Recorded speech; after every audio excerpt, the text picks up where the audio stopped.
Bonjour à tous. Donc aujourd'hui, je souhaitais donc continuer sur le triptyque, si je puis dire, propre à la survie. En tout cas, comme vous le savez pour bon nombre d'entre vous, je suis en train d'écrire un livre sur cet homme. Et il me faut comprendre cet homme. Pour le comprendre, il y a un triptyque qui est commun aux êtres qui survivent, qui consiste donc à avoir, pardonnez-moi, des systématismes, des habitudes et un rythme. Ces gens ne peuvent pas s'inscrire dans une routine. Pourquoi? Car la performance nécessite, la survie nécessite une performance. Et donc la fameuse routine qui fait que peut vous empêcher justement d'être dans la performance. S'il n'y a pas moyen d'être dans la performance, la problématique c'est que les gens vous environnant peuvent vous rattraper et voire vous arrêter. Donc, il est nécessaire d'être dans une performance. Et cette performance n'est possible qu'avec ce fameux triptyque, le systématisme, les habitudes et le rythme. Et maintenant, je vais vous parler du côté physiologique de cette approche qu'avait M. Cyzia-Ziquet. Consiste en trois choses. La boucle, le cycle et le fameux rythme. L'homme était un addict, coutumier des substances tout au long de sa vie. Et encore, il a été stimulé dans sa prime enfance par un père, légionnaire albanais, par une mère gréco-libanaise. Les gènes, dans son cas, les gènes réminiscents, dans son cas, ont été stimulés et activés. Ce qui fait que vous vous retrouvez donc avec un homme qui a eu un espèce d'alignement par rapport à une situation. Donc vous vous retrouvez face à un homme qui est en mesure de saisir l'opportunité à utiliser pour une activité. C'est spécifique à cet homme. Les autres membres de la famille sont complètement différents. Chose à savoir, très très importante pour vous. Nous ne sommes face à un homme qui arrive à se projeter, soit dans un futur qualitatif, avec de l'opulence, mais il n'arrive pas à se projeter dans un avenir. La raison est très simple. La fameuse boucle, le fameux cycle et le fameux rythme sont maintenus à une intensité très très élevée. Ce qui fait qu'à un moment donné, il y a un épuisement. Et cet épuisement fait qu'il ne peut pas aller plus loin. La boucle, qu'est-ce donc? L'usage, son corps. Son corps fonctionnait à un moment donné comme tout un chacun, des rythmes circadiens. Mais à un moment donné de sa vie, dans son adolescence, il a préféré, si je puis dire, les joies de la nuit pour pouvoir faire les 400 coups. Donc, il y a eu un débalancement qui a commencé déjà au niveau de son adolescence. À la suite de ça, et encore, bien avant, par rapport à son enfance, par rapport à son père, qui était donc légionnaire albanais et qui était donc... entre guillemets, il a passé sa prime enfance au Maroc, il a vu son père en action, qui lui a tenu des propos que je répète de façon assez souvent, mais qui sont symptomatiques de l'imprégnation mentale par rapport à sa personne et qui ont fait que on ne devient un homme que lorsqu'on en a enculé un curé ou un flic. Imprégnation mentale en bas âge. Le père fume le cannabis. Résultat, impulsivité due au fumé de cannabis.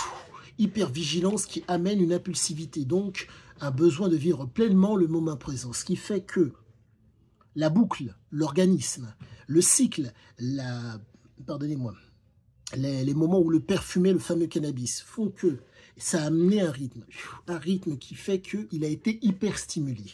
Et donc, à partir de là, il a été très très dur pour lui de casser, si je puis dire, ce fameux, de casser ce cycle.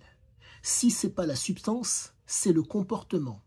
Comportement qui a pratique à risque, pour avoir un niveau d'intensité à égalité, pour pouvoir retrouver cette émulsion, qui faisait que, en présence du cannabis de son père ou du comportement de son père, il se retrouvait un tant soit peu stimulé. Il faut comprendre que le père a fait ce qu'on appelle un conditionnement et renforcement négatif sur son enfant. Ce qui fait que le corps a été réceptif à cela. Réceptivité, stimulation, activation, réponse. C'est propre à Ziquet. Les frères et sœurs qui ont été sous le même toit que lui, n'ont pas eu la même vie. Spécificité Aziki, donc la fameuse boucle, le fameux cycle et le fameux rythme. Mais dans son cas, le problème, c'est que il y a eu une impulsivité qui a été, si je veux dire, d'autant trop, qui a été trop conséquente pour lui. Résultat, il s'est retrouvé à ne pas pouvoir être en mesure de, comment dire, de s'arrêter pour pouvoir se projeter dans un avenir. L'hyperstimulation fait qu'il ne peut pas thésauriser, il ne peut pas conserver, il doit, si je puis dire, se vider pour pouvoir, entre guillemets, être un tant soit peu bien. Comme certains peuvent les connaître peut-être, certains addicts, par le jeu, sont capables de jouer leur maison et tout ce qui s'ensuit, sachant pertinemment que c'est problématique. Eh bien lui, c'est à peu de choses près la même chose. Le comportement ne pouvait aller que jusqu'à son paroxysme. Dans son cas, de par la culture albanaise, on ne montre pas sa faiblesse. Il gardait pour lui le fait d'être pas bien, où il se retranchait de façon à ce qu'on ne le voie pas, pour pouvoir faire en sorte que les gens lui faisant face aient toujours cette image d'homme fort. Ayant été imprégné par cette approche parentale, paternelle, il l'a reproduit tout au long de sa vie. Résultat, dès que j'ai été en âge de courir plus vite que mon père, plus personne ne m'a donné d'ordre. Me faire souffrir, non. La souffrance ne peut être évitée. Par contre, on peut la supporter en s'enfuyant. Dès que j'étais en âge de courir plus vite que mon père, plus personne ne m'a donné d'ordre. Et donc, voilà ce qu'il en est par rapport à ce fameux triptyque d'ordre biologique que je vous ai décrit. La boucle, l'organisme, l'organisme donc frontal, sous-cortical, circuit véno-circulatoire, les circuits véno-circulatoires, le cycle, la fameuse substance, la fameuse activité qui hyperstimule et qui le met, entre guillemets, en pleine possession de ses moyens pour être jouisseur, profiteur et capable de saisir l'opportunité pour être un tant soit peu bien. En tout cas, pour être un tant soit peu bien.